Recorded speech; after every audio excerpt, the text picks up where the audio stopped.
ನಮಸ್ಕಾರ ವೀಕ್ಷಕರೇ. ಯಾರಾದರೂ ಬಂದು ನಿಮ್ಮನ್ನು ನೀವು ಯಾರು ಅಂತ ಕೇಳಿದ್ರೆ ಮೊದಲು ನಿಮ್ಮ ಬಾಯಿಂದ ಬರೋದೇ ನಿಮ್ಮ ಹೆಸರು. ಫಾರ್ ಎಕ್ಸಾಂಪಲ್, ನಾನು ಶರತ್, ನಾನು ರಾಣಿ, ನಾನು ವೆಂಕಟೇಶ್, ನಾನು ಜಾನಕಿ ಇತ್ಯಾದಿ. ಕೇಳಿದವನಿಗೆ ನಿಮ್ಮ ಉತ್ತರ ತೃಪ್ತಿ ಆಗದೆ ಅವನು ಮತ್ತೆ ನಿಮ್ಮನ್ನು ನೀವು ಯಾರು ಅಂತ ಕೇಳಿದ್ರೆ ನೀವು ಸ್ವಲ್ಪ ವಿಚಾರ ಮಾಡಿ ಮತ್ತೆ ಫಾರ್ ಎಕ್ಸಾಂಪಲ್, ನಾನು ಶರತ್ ಸೋಮಪ್ಪ ದೇವಾಡಿಗ, ನಮ್ಮ ಊರು ಬೆಂಗಳೂರು ಅಂತ ಪೂರ್ತಿ ಡೀಟೇಲ್ಸನ್ನು ಹೇಳ್ತೀರ. ಆತ ನಿಮ್ಮ ಈ ಉತ್ತರಕ್ಕೂ ತೃಪ್ತಿಯಾಗದೆ ಮತ್ತೆ ಅದೇ ಪ್ರಶ್ನೆಯನ್ನು ಕೇಳಿದಾಗ ನಿಮ್ಮ ಕೋಪ ನೆತ್ತಿಗೇರುತ್ತೆ. ಆಗ ಆತ ನಿಮ್ಮನ್ನು ಕೇಳ್ತಾನೆ, ಈ ಹೆಸರು ಬೇರೆಯವರು ನಿನಗೆ ಕೊಟ್ಟಿದ್ದು, ಅದು ನೀನಲ್ಲ, ನೀನು ಯಾರು?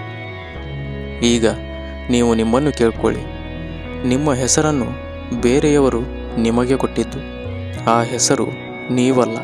ಹಾಗಾದರೆ ನೀವು ಯಾರು? ಬನ್ನಿ ಈ ಅಸ್ತಿತ್ವ ಸಂಬಂಧಿ ಪ್ರಶ್ನೆಯ ಕುರಿತು ಚಿಂತನೆ ಮಾಡೋಣ.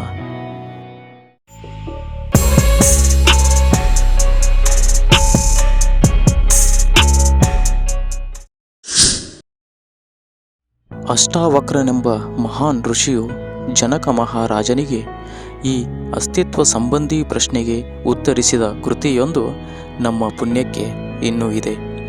ಅದರ ಹೆಸರೇ ಅಷ್ಟಾವಕ್ರ ಗೀತೆ. ಇದರಲ್ಲಿ ಜನಕ ಮಹಾರಾಜರು ತಮ್ಮ ಮನಸ್ಸಿನ ನೆಮ್ಮದಿಗೆ, ಮೋಕ್ಷಕ್ಕೆ, ತನ್ನ ಅಸ್ತಿತ್ವಕ್ಕೆ ಸಂಬಂಧಿಸಿದ ಪ್ರಶ್ನೆಗಳನ್ನು ಅಷ್ಟಾವಕ್ರರ ಮುಂದಿಟ್ಟಾಗ ಶ್ರೀ ಅಷ್ಟಾವಕ್ರ ಮಹರ್ಷಿಗಳು ಇದಕ್ಕೆ ಸರಳವಾಗಿ ಜನಸಾಮಾನ್ಯರಿಗೆ ಅರ್ಥವಾಗುವ ರೀತಿಯಲ್ಲಿ ಉತ್ತರಿಸುತ್ತಾರೆ. ಇದೇ ರೀತಿ ಈ ನಾನು ಯಾರು ಎಂಬ ಪ್ರಶ್ನೆಗೆ ಸರಳ ಮತ್ತು ಸುಂದರವಾಗಿ ಉತ್ತರಿಸಿದ ಮತ್ತೊಬ್ಬ ಮಹಾನ್ ಸಂತನೆಂದರೆ ಅದು ಶ್ರೀ ರಮಣ ಮಹರ್ಷಿಗಳು. ಅವರಿಂದಲೇ ನಾನು ಯಾರು ಎಂಬ ಪ್ರಶ್ನೆಯು ಪ್ರಚಲಿತಕ್ಕೆ ಬಂದಿತ್ತು. ಇನ್ನು ಹಿಂದೂ ಧರ್ಮದ ಪವಿತ್ರ ಗ್ರಂಥವಾದ ಭಗವದ್ಗೀತೆಯಲ್ಲೂ ಕೂಡ ಈ ಪ್ರಶ್ನೆಗೆ ಉತ್ತರವನ್ನು ನೀಡಲಾಗಿದೆಯಾದರೂ ಇದು ಸರಳ ರೀತಿಯಲ್ಲಿ ಇಲ್ಲ. ಇದಕ್ಕೆ ಸ್ವಲ್ಪ ಆಧ್ಯಾತ್ಮಿಕ ಜ್ಞಾನದ ಅವಶ್ಯಕತೆ ಇದೆ.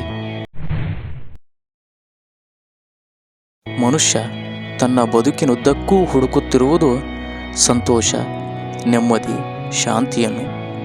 ಇದನ್ನು ಪಡೆಯಲು ಆತ ಹಗಲಿರುಳು ಶ್ರಮಿಸುತ್ತಾನೆ. ಹೊಸ ಹೊಸ ವಸ್ತುಗಳನ್ನು ಖರೀದಿಸುತ್ತಾನೆ. ಹೊಸ ಹೊಸ ಸಂಬಂಧಗಳನ್ನು ಬೆಳೆಸುತ್ತಾನೆ. ಮನಸ್ಸಿನ ನೆಮ್ಮದಿಗಾಗಿ ಹಲವು ಕೆಲಸಗಳನ್ನು ಮಾಡುತ್ತಾನೆ. ಆದರೂ ನೆಮ್ಮದಿ ಎಂಬುದು ಅವನ ಪಾಲಿಗೆ ಮರೀಚಿಕೆಯಾಗಿಯೇ ಉಳಿದಿದೆ. ಇದಕ್ಕೆ ಪ್ರಮುಖ ಕಾರಣವೇ ಅವನಿಗೆ ಅವನ ನಿಜವಾದ ಅಸ್ತಿತ್ವದ ಅರಿವು ಇಲ್ಲದಿರುವುದು.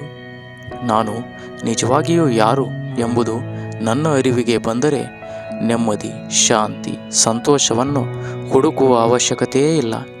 ಅದು ತಾನಾಗಿ ನಮ್ಮ ಬಳಿ ಬರುತ್ತದೆ. ಈ ಕಾರಣಕ್ಕಾಗಿಯೇ ಈ ಪ್ರಶ್ನೆ ಇಷ್ಟೊಂದು ಮುಖ್ಯವಾಗಿರುವುದು.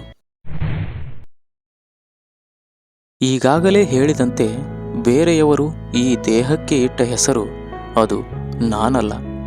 ತಂದೆಯ ವೀರ್ಯದಿಂದ ತಾಯಿಯ ಅಂಡಾಣುವಿನಿಂದ ರೂಪುಗೊಂಡ ಈ ಶರೀರ ನನ್ನದಲ್ಲ. ಈ ದೇಹದಲ್ಲಿರುವ ಮೆದುಳು ನಡೆಸುವ ಕಾರ್ಯಚಟುವಟಿಕೆಗಳೂ ನಾನಲ್ಲ. ಇದರಲ್ಲಿ ಅನುಭವಗಳು, ನೆನಪುಗಳು, ಭಾವನೆಗಳು ಎಲ್ಲವೂ ಸೇರಿವೆ. ಇವೂ ನಾನಲ್ಲ. ಇವುಗಳ ಮೂಲವಾದ ಮನಸ್ಸು ಕೂಡ ನಾನಲ್ಲ. ಹಾಗಾದರೆ ನಾನು ಯಾರು? ಎಲ್ಲವೂ ಕಳೆದು ಹೋಗಿ ಕೊನೆಗೆ ಉಳಿಯುವ ಚೈತನ್ಯವೇ ನಾನು. ಅದು ಎಲ್ಲ ದೇಹಗಳಿಗೂ ಸಾಕ್ಷಿಯಾಗಿದೆ. ಉದಾಹರಣೆಗೆ, ಮನೆಯಲ್ಲಿ ಎಲ್ಲ ಕೋಣೆಗಳಲ್ಲೂ ಬಲ್ಬ್ಗಳಿವೆ. ಆ ಬಲ್ಬ್ಗಳು ಉರಿಯಲು ವಿದ್ಯುತ್ನ ಅವಶ್ಯಕತೆ ಇದೆ. ಬಲ್ಬ್ಗಳು ಇಲ್ಲದೆ ಹೋದರೂ ವಿದ್ಯುತ್ ಅಸ್ತಿತ್ವದಲ್ಲಿರುತ್ತದೆ. ಆದರೆ ವಿದ್ಯುತ್ ಇಲ್ಲದೆ ಹೋದರೆ ಬಲ್ಬ್ಗಳು ಅಸ್ತಿತ್ವದಲ್ಲಿರಲು ಸಾಧ್ಯವಿಲ್ಲ. ಹಾಗೆಯೇ ಎಲ್ಲ ದೇಹಗಳ ಹಿಂದೆಯೂ ಚಿತ್ತ ಸ್ವರೂಪ ಸಾಕ್ಷಿಯೊಂದಿದೆ. ಅದು ಇಲ್ಲದೆ ದೇಹಗಳಿಗೆ ಅಸ್ತಿತ್ವವಿಲ್ಲ. ಅದೇ ನಾನು, ಅದೇ ನೀನು, ಅದೇ ಎಲ್ಲವೂ. ದೇಹ ನಿಮಿತ್ತ ಮಾತ್ರ, ಆದರೆ ಸಾಕ್ಷಿ ಸನಾತನ ಸತ್ಯ. ಈ ವಿಷಯದ ಕುರಿತು ಎಷ್ಟು ಮಾತನಾಡಿದರೂ ಕಡಿಮೆಯೇ. ಯಾಕೆಂದರೆ ಇದು ಸುಲಭವಾಗಿ ಅರ್ಥೈಸುವ ವಿಷಯವಲ್ಲ. ಈ ವಿಡಿಯೋ ನಿಮಗೆ ಇಷ್ಟ ಆದರೆ ಕಮೆಂಟ್ನಲ್ಲಿ ಇದರ ಕುರಿತು ಇನ್ನೂ ಚರ್ಚೆ ಮಾಡೋಣ ಅಂದರೆ ತಿಳಿಸಿ. ನಾನು ಇದರ ಬಗ್ಗೆ ವಿಡಿಯೋ ಮಾಡ್ತೀನಿ. ಬೇಡ ಅಂದರೆ ಇದನ್ನು ಇಲ್ಲಿಗೆ ನಿಲ್ಲಿಸಿ ನಮ್ಮ ರೆಗ್ಯುಲರ್ ವೀಡಿಯೋಸ್ಗಳ ಕಡೆಗೆ ಗಮನ ಕೊಡ್ತೀನಿ. ಅಲ್ಲಿಯವರೆಗೂ be happy, take care, bye.